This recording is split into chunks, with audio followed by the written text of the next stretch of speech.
Hi guys, అందరికీ ఎలా ఉన్నారు? ఈరోజు ఇంట్లో బోర్ కొట్టేస్తుందని అయితే పొలం దగ్గరికి అయితే వచ్చాను. లాస్ట్ వీడియోలో చెప్పా కదా, మా మిరప పంట పాలాకు అవన్నీ వేసామని. అదైతే మీకు చూపించేస్తాను ఎలా వచ్చిందని చెప్పేసి.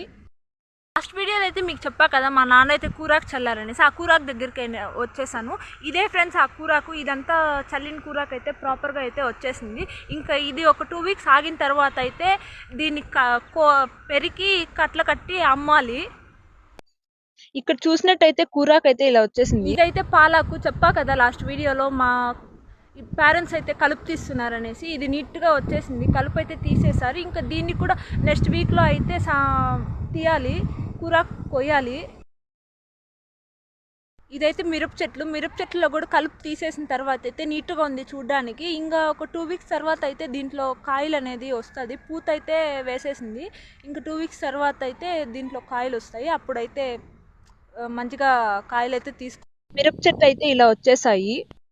ఇంక ఇక్కడైతే ఆవుల కోసం అయితే జొన్నలు చల్లేశారు. జొన్నలు చల్లిందేమో కానీ ఈ చల్లినప్పటి నుంచి ఆ వెనకాల అయితే కోతులకి కాపలా ఉండాల్సింది వస్తుంది. జొన్నలు అయితే ఇలా వచ్చేసాయి.